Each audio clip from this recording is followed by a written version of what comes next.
All right, guys, we got a good one for you today. We are talking about why the golden rule does not work in relationships. Interested in that? Let's talk about it. Thank you for tuning in today. We are Tristin and Michael, and you are listening to Fuse Transparent Conversations for Marriage, Family, and Relationships. We invite you to join us as we discuss topics that are thought about but not talked about. So tell your friends and family to check us out. And as always, check us out on all of our social handles at Fused Media. Hey, sir. What's going on? Hey, I gotta ad lib. I'm doing like the guy you said that kind of when he was like real calm and then kind of went off the charts at your event. I'm not gonna name the event. Okay. People might know. Yeah. I'm doing like that just for a second. Not really, but like I have this issue with people saying like marriage is hard. I don't know what it is. I can't even explain it. I hit my mind as you were talking. I don't know why, but like Okay. people always like I don't know. It's nothing to do with what we're talking about it today. doesn't. But I want to hear what you talking about. No, it's just like when I hear it, it's like, oh, marriage is hard. It is. It is, but when my mind goes to, I hear that, I'm like, okay, isn't anything worth having difficult? Like if it was easy, would you really want it? Like nothing easy like has come to me and said, oh yeah, I want to keep that. Because if I got it easy, I can lose it easy. That's my thinking. That's true. So like, I think it's just a statement because I think a lot of times people think marriage is the wedding, and marriage is what happens after the wedding. That's what they think. So that's. I don't know. I hear. I don't know. Our wedding day was rough. Our honeymoon was rough. But like think about. Okay, it was rough, right? But once you get through the rough part, you know that okay, you know if you got something or not. That's like, true. If you don't go through anything rough and get to the other side of it, you really don't know. Okay, when it gets hard, if something, death, loss of job, health issues, are they going to still be the same? That's true. That's true. And like, I would prefer people to go through the rough part on the beginning end than the middle of the end. Because at least at the beginning, I know, okay, you know what? If they're gonna walk away, they walked away early. Versus getting to like something traumatic happens, you 20 years in, 15 years in. Typically, like what you have, right? Pretty, I say, first 5-10 years. You kind of know in a spouse. That's my opinion. I hope so. You have a pretty good idea. Like, you know what? Are they rock solid? Are they perfect? No. Right. You know what I mean? Do they have issues? Absolutely. But okay, you know what? We solid though. We gonna be, we're gonna figure it out. Hopefully, if they don't, I'm still good with it. If they don't figure it out. People that give in to the part where they don't really want to be in it, but they stay in anyway. I don't understand that. That's their prerogative. But that's something I just always hear. Like, I think I don't know. People got shows titled that marriage is hard. I hear people saying, oh, it's so hard. Like, as in like, okay, I mean. Like you're saying like it's supposed to be. It's not necessarily supposed to be, but like, why would you be afraid of something being hard? Do you think they're afraid of it? Or they're just to me, I hear the conversation, they talk about it like as in, man, I don't know. Not in saying, you know what, it's hard, but I got this. That's different. If I'm trying to win a championship, I'm a player, this, that, and the other. I'm going to work out and train. Yeah, it's hard. But you know what? I'm getting up tomorrow morning doing the same thing. They not saying that. They ain't had that mentality when they say marriage is hard. They like, let's see. I don't know. That's what I get out of it. I don't know. That's way off the topic, but I'm curious what y'all think. I hear you and I understand what you're saying. Yeah. I don't know that that's what everybody thinks. Is that marriage is hard and I didn't expect it to be hard and now I'm ready to throw in the towel. But I have heard it said like, this is tough. Like they weren't ready for it, which is why we offer premarital, because we want people to be prepared for some of the challenges and to at least have talked about some of the things that can make marriage really difficult. But on that, I want to hear from y'all at Fuse Marriages. Let us know what your thoughts are about that or about anything that we're talking about in today's show, because that was actually a really interesting segue. As you were talking about marriage, being hard but being worth it. Maybe that's a better way to say it. Marriage is hard, but it's worth it. Facts, yeah. And it has some really, marriage is great. And it's tough. And it's great. It's this thing. But one of the conversations that a lot of people have about relationships, marriages, friendships, is they say this thing called the golden rule. And that's what our show is about today. It's about the golden rule. And does it apply in marriage? Does it apply in friendships? Does it apply in parental child? So the golden rule, and I'm going to show you why it segues in a minute. The golden rule, for those that don't know, the golden rule is do unto others as you would have them do unto you. It's the scripture in Matthew 7:12. It's also said in Luke 6:31. But this idea of you do to other people what you want them to do for or to you. You treat them the way that you want to be treated. You give to them what you want to receive, all of that. And you have this idea that I want you to explore on today's show, because Michael said, in such as the topic, the golden rule doesn't work in relationships. Yeah, I guess. Do we even just hearing the people like, oh my goodness. That's me. Because when you first brought the topic to me, I was like, wait, what?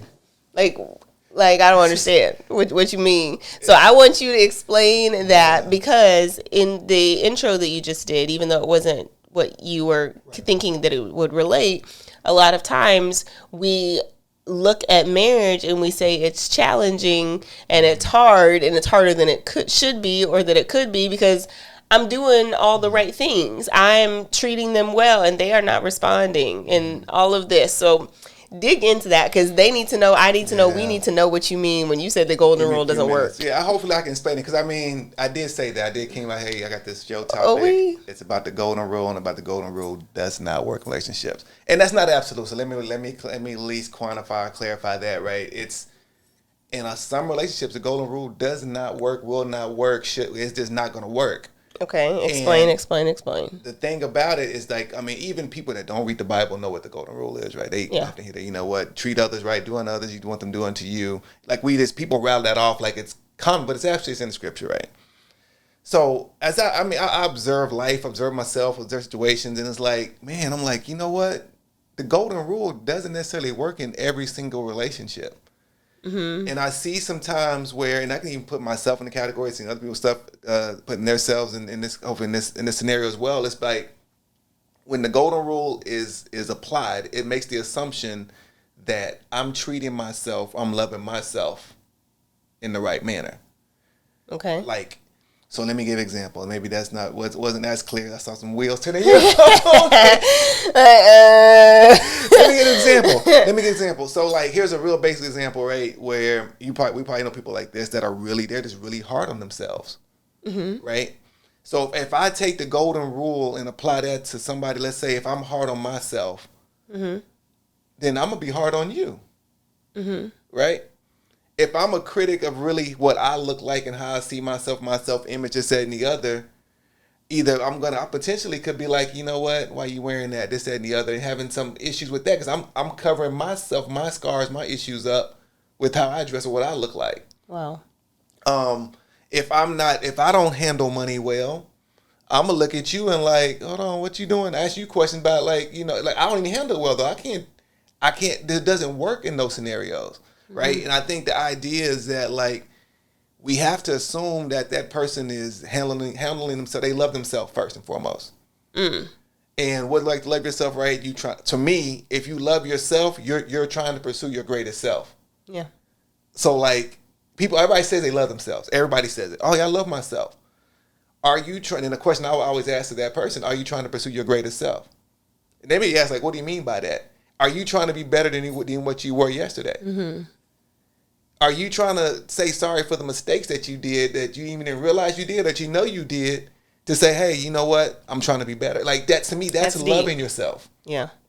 It's beyond this. You might say, oh, yeah, of course I love myself. But you got to angle that in a way of, like, really, because loving is really how you reflect on yourself on others, not just on yourself. 2 snaps and a circle. Like, seriously, like, 2 snaps and a circle. Say that last thing again. I don't know if I can repeat it again, because that just really came out of my head like that. So I, you got to ask Holy Spirit to say that. I can't repeat it. Wow. I can rewind on that or something. But yeah. Wow. I didn't have that written that was down. Really. You say you never written down. I never written down. That was really deep. Okay, there's a lot. There's a lot to unpack there. Because as I'm processing this idea of self-love and what that looks like and what that feels like, and some of what you're talking about is projection. Now, we talk a lot about, we talk about all relationships on this show.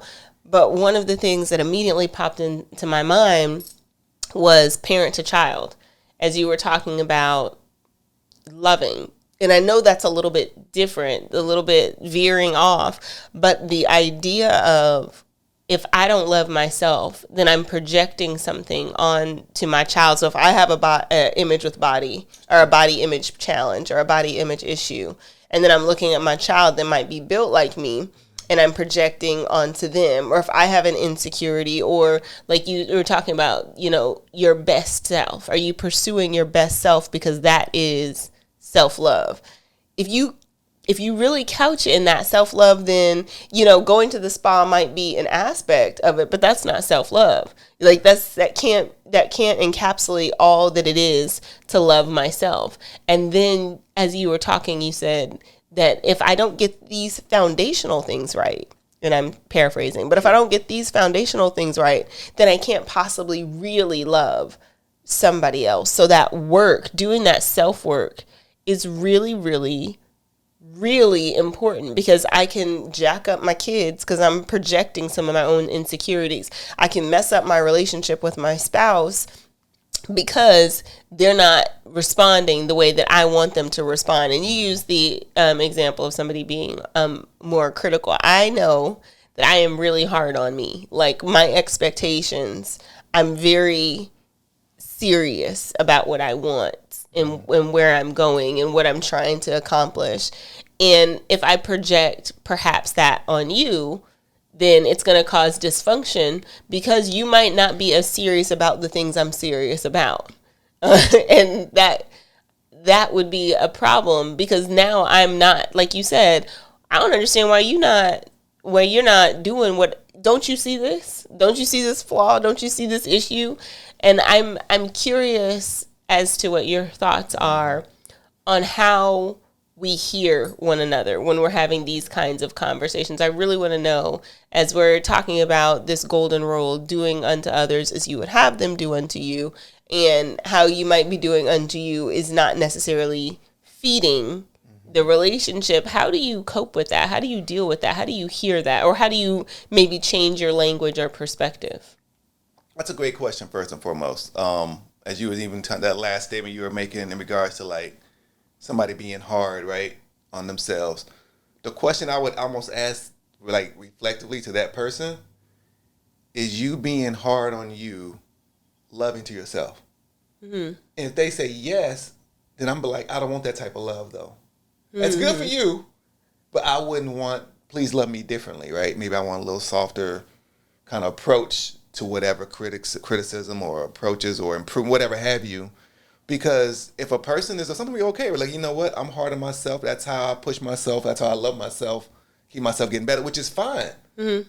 That's why I can almost say, like, hey, the golden rule may not work in this case. Don't do unto yourself as you do unto me. I don't need that. Mm-hmm. Right?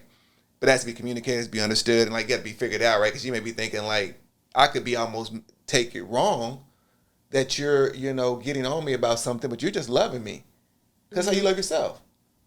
So, we have conversations with people that we may call, like they say, like, passive, or seem like, they kind of laid back. Mm-hmm. And we try to fire them up. That's what we do for ourselves. Right? No, we do, though. Right? Like it's like a coach. Yeah, like a coach. Hey, you know what? You need to come over here and you're gonna get this job and you're going to go win. But, like, and you see them, they're kind of like, okay. Mm-hmm. And they don't get no response. And, like, to them, that's not loving. Mm-hmm. And, like, we're thinking, like, I'm giving them love, man. This is like, hey, you see I'm pouring into you? This is A1 love. This is A1 love. I'm pouring into you. This is the real thing. Right. This is how I'm pouring to myself. I'm pouring to you the same way. Okay. In that case, the golden rule does not apply. Like, right? You have to think of a different approach that may be counter to what we would do to ourselves and give to somebody else. Okay. So, I'm thinking through this, and I'm applying this to our relationship, because we can be transparent. Hold on. I have a problem with people say be transparent, because it gives the assumption that you're not being transparent, because you always are transparent. Yeah, I said we can be transparent. Like it's just a little. You got thing about okay. Me. It's fine. Thank you for sharing. Okay, go ahead. I'm sorry. Okay, so I won't say that, but let's talk about it. Okay, so when you were talking about, now I'm laughing about that because I'm hearing myself. Okay, when you were talking about the way that, you might receive and that you might give, I really started thinking about how important it is also to articulate, even in the moment, what's needed. Kind of like you just did. Like, why you say transparent? Because I don't have any problem sharing my business. But it made me think back when you and I first got together, and I'm a fairly direct communicator, and especially if I do not like for stuff to be swept under the rug. Like, I'm like, let's just pull that out so we can walk through this room without tripping, right?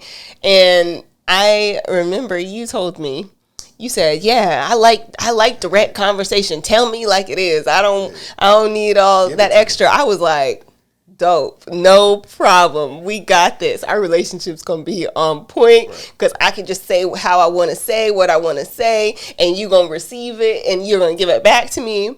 And both of us found out we were wrong because I would say it just like that. He would get so upset. He'd be like, why are you talking to me like that? Hold on, let me explain first. So, like, why are you talking like that? You don't have to say it like that. I said, I didn't say it in any kind of way. I said it the way that you said you could receive it. But let me explain that part right there. What you just so like, and I did ask for that, y'all. I did ask. I said, hey, you know what? She's telling the truth. I said, just give it to me straight. Yeah. I didn't know. I never really had it given to me straight before. I didn't know that until I met you. Right. People been giving to me just, they've been cushioning up the blows a little bit. Listen, as they were communicating to me, I didn't know that. So when she gave it to me straight and I felt it, I said, no. Hey, I'm not. You said, I don't like it. I don't like that. We got to reevaluate that. Yeah. So that's that. So the idea of giving you the way that I want to receive also wasn't true, because then you would say stuff. I'd be like, why are you talking like that? Because it would be like his delivery would be horrible. It's matter of fact. It's almost like. But the delivery would be like, this is the way it is, and walk out the room. Like, at least when I gave it, I'm trying to discuss. He'd be like, the end. I'm like, oh no, it is not the end. That is not going to work in this house. So I bring that up because it's interesting when we talk about the idea of what it looks like to be actualized. Yeah. This idea of doing unto others the way that you would have them do unto you versus what you actually might need and might need in communication, might need in terms of relationship. Like, he doesn't have to sit next to me. I don't have to have the physical touch, but I definitely have to have the conversation. And he might not, so I might be talking because I want him to give that back to me. I want communication. He might be like, yeah. I'd be like, that's not what I just sowed. This is not the seed I put in the ground. You better talk to me. So really recognizing that what I'm giving and what I'm needing still has to be articulated, even if it's in the midst of what I thought I wanted shifting. So what I might still be giving. Is that making sense? I'm working with this idea of, okay, I gave this thing with the expectation of this response. I still have to be willing to articulate, this is what I need from this. So this golden rule really does work. I mean, in terms of how you're saying it, the golden rule really doesn't work if you also haven't followed it up with what you're expecting, what you're needing, and how you're needing it. Now, that's not to say it doesn't work sometimes. Oh, absolutely, you're right. I'm talking about the golden rule. I mean, definitely does work. Definitely does work a lot of times, I would say. I would agree. I think it works, but I also think it's the spirit of a thing. So I don't know. This is something I'm thinking about. I would like to hear from you all. I don't know that it works in terms of the actuality, like the physicality of, I want this specific thing from you. If I put the cup in the dishwasher, I expect you to put the cup in the dishwasher because you saw me put the cup in the dishwasher. That has to be something articulated. But if it's the golden rule in terms of the spirit of the thing. I show respect because I expect respect. I show love because I expect love. I show charity because I expect charity. I think that is more the idea behind the scripture and the concept. What do you think about that? I think a lot. That's going to my head right now, actually. One thing, I'm gonna come back to your question, if you don't mind. As you were talking, it was like somebody is thinking this, right? Okay. They're thinking that, you know what, I treat myself very well, so I'm good with the golden rule. Mm-hmm.